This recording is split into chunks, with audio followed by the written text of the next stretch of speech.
Janie is going to start off today in Dallas, Texas. Hi, Janie. Welcome to the EntreLeadership Podcast. Hi, Dave. Thanks for taking my call. Sure. What's up? So I own a 6-unit fast casual restaurant concept here in DFW called the Biscuit Bar.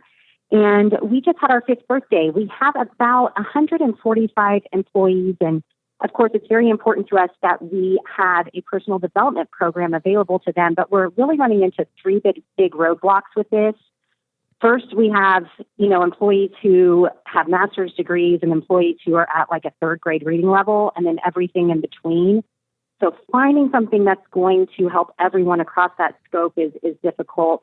Then, of course, we also are in the restaurant industry. We've got slim margins, so our funds for something like this are limited. And then finally, I myself am short on time. Like you always say, I'm the chief everything officer. But then also I have 4 littles. So my oldest is 6. My youngest is 18 months. I've got 2 in between there. So, short on time.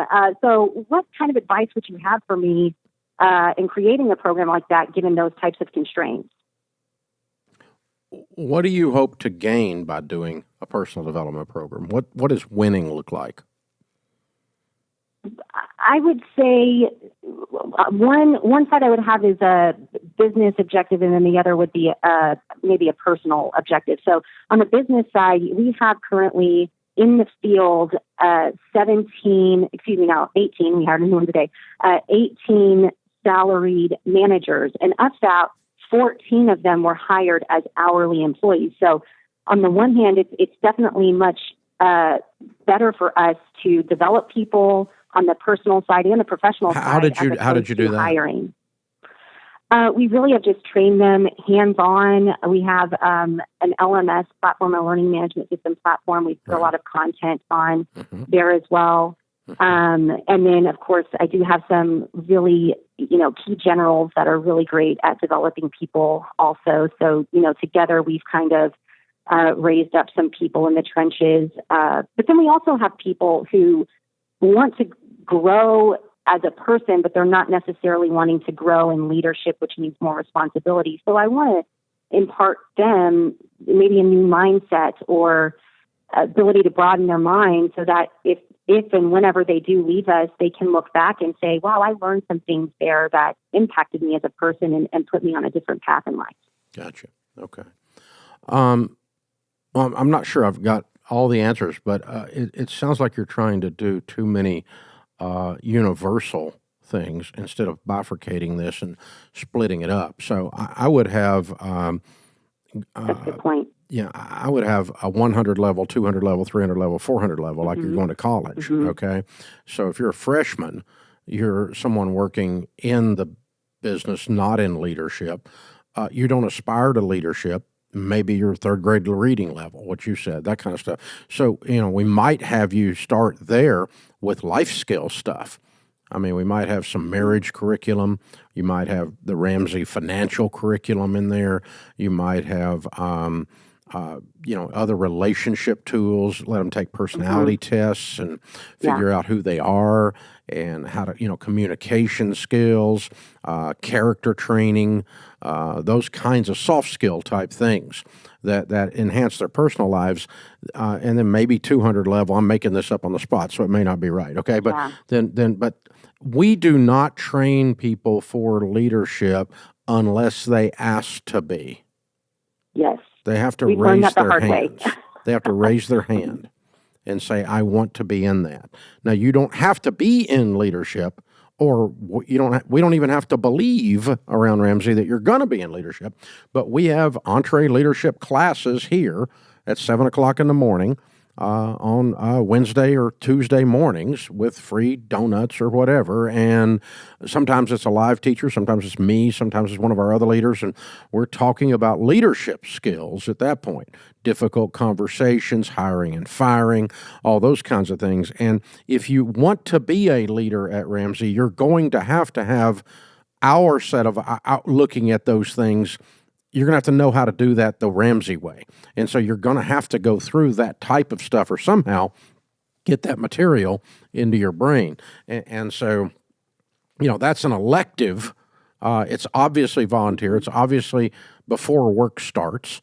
all those kinds of things. And so, it's available. You can make that digital. I don't care because you're spread all over, the Right. Metroplex there. So we're all in one building. But but the point being, so we have a leadership track that's voluntary, and then we have an advancement of that we pick the people out of and really lean into them and mentor them. And that would be like of your 18 that are 14 of them were homegrown. Some of those along the way, you looked up and said, that one I'm going to really pour into because they're going to make it. Yeah. And you change the level of time spent, money spent, emphasis spent on that person's development.